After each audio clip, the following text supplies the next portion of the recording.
બાળકો સાથે કામ કરતાં કરતાં ખાસ તો પહેલું ધોરણ ત્રીજા ધોરણ સુધી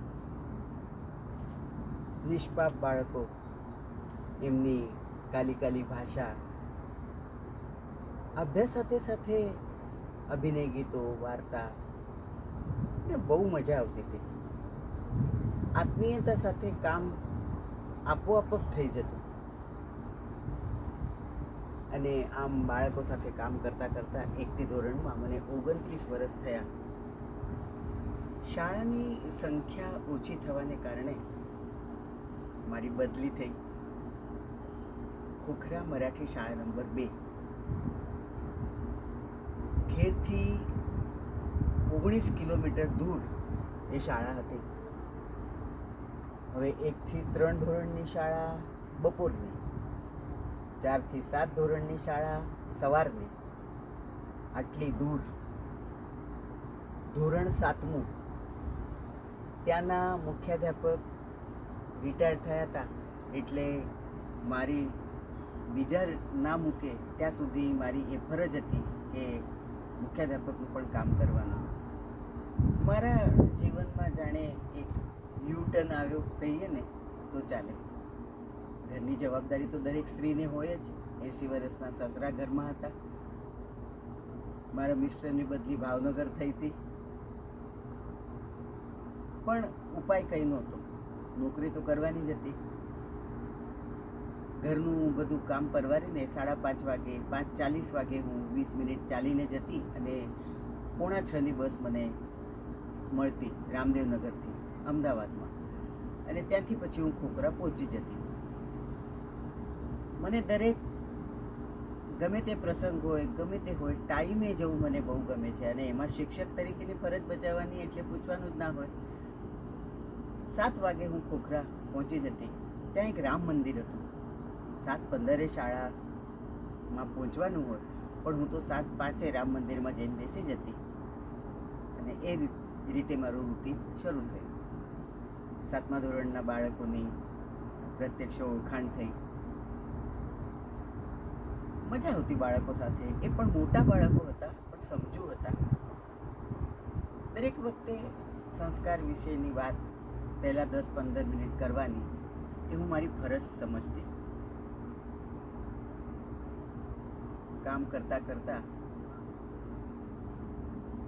મોડું થઈ જતું. 1:30 થી 2માં કંડક્ટરોની રિસેસ, એટલે ત્યાંથી બસ ના મળે ઘરે આવવાની. જ્યારે બસ મળે, એકાદ બસ કેન્સલ થઈ જાય તો મને ઘરે જતા 4 વાગતા. એ જ રીતે એક દિવસ એક બસ રદ થઈ અને મોડેથી બસ આવી. અને રોજ ચહેરો જોવાને કારણે કંડક્ટરો અને ડ્રાઈવર ઓળખતા થઈ ગયા હતા. બસ તો આગળ જતી રહી, પણ કંડક્ટરે મને કહ્યું કે બેન, તમે આવી જાઓ. દોડતા મેં બસ પકડી. હજી હું બસમાં ચડું જ છું તો મારે કંડક્ટરને મેં ધન્યવાદ આપ્યા કે મારી માટે બસ ઊભી રાખી. એમણે મને કહ્યું કે બેન, તમને હું રોજ જોઉં છું એટલે મેં બસ ઊભી રાખીને તમને આગળ દોડવાનું કહ્યું. એ ધન્યવાદનો અવાજ સાંભળતા બસમાંથી આગળથી એક બાળક દૂરથી બૂમ પાડીને કહ્યું કે બાઈ, ઇકડે યા, હિથ જાગા હૈ. બાઈ એટલે બેન. બેન, અહીં આવો, બસમાં જગ્યા છે. અવાજ ઓળખીતો હતો, પણ મેં ઓળખ્યો નહીં. હું ધીરે ધીરે રસ્તો કરતી ગર્દીમાંથી આગળ ગઈ. કાળો, એકદમ શ્યામ વર્ણીય, વધારે પડતો શ્યામ વર્ણીય ભાલચંદ્ર શિંદે, એના એકદમ સફેદ દાંત, હસતા હસતા મને કહ્યું કે બાઈ, હું કહું છું. હું આગળ ગઈ. મેં જોયું આગળ બધા બગડીના બોક્સ પડ્યા હતા. અને કે બેન બેસો. મેં કીધું હવે બેસ તું, હું ઊભી છું. મને કે ના બેન, તમે જે અમારી સાથે વાત કરતા, હું શાળામાં તો બહુ ના ગયો, પણ આ બધી વાત હું હજી સુધી ધ્યાનમાં રાખેલી છે અને બધાને હું જગ્યા આપું છું. બેન, તમે તો શીખવાડ્યું છે, બેસો. એણે મને બેસવાનું કહ્યું. મને યાદ આવ્યું પહેલા ધોરણમાં ભાલચંદ્ર શિંદે, ભદ્ર, જ્યારે હું લાલ દરવાજાની શાળામાં હતી ત્યારે એ આવતો. હવે એ રહેતો ખોખરા અને એનો ધંધો બંગડીનો ધંધો ભદ્રકાળી મંદિરની સામે હતો. રોજ એ શાળામાં આવતો નહીં. એટલે હું એને કહેતી કે કેમ બેટા તું શાળામાં નથી આવતો? ત્યારે એ કહેતો, બેન હું મારા પિતાજીને, મારા બાપને મદદ કરું છું. એવી ભાષામાં મને કહેતો કે બંગડીનો ધંધો અમારો છે તો હું ત્યાં બેસું છું. એટલે ખોખરાથી એ લાલ દરવાજા આવતો. મેં એને કહ્યું કે તું ગમે ત્યારે જરાક મોડો આવ, પણ શાળામાં આવ.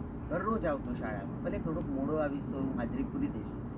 એ રીતે ભાલચંદ્ર મારી પાસે વિદ્યાર્થી તરીકે હતો. અને જે એણે બધી વાતો ધ્યાનમાં રાખી હતી, એણે મને કીધું કે ભાઈ હું કંઈ બહુ ભણ્યો નહીં શાળા, પણ તમે શાળામાં જે કહેતા હતા કે અપંગોને મદદ કરવી, અંધ વ્યક્તિને બસમાં જગ્યા આપવી, કોઈ બેનના હાથમાં નાનું બાળક હોય તો એમને બેસવાની જગ્યા આપવી, અંધ હોય તો રસ્તામાં મદદ કરવી ક્રોસ કરતી વખતે, આ બધું શીખવા માટે ગણિત, ભાષા બધું આવડવું જરૂરી નથી. એની સાથે સાથે આ બહુ જરૂરી છે, એક માણસાઈ તરીકેનું આપણું વર્તન. તો એ મેં ધ્યાનમાં રાખ્યું છે અને હું એ રોજ કોઈ પણ મદદની જરૂર હોય રસ્તામાં તો હું કરું છું.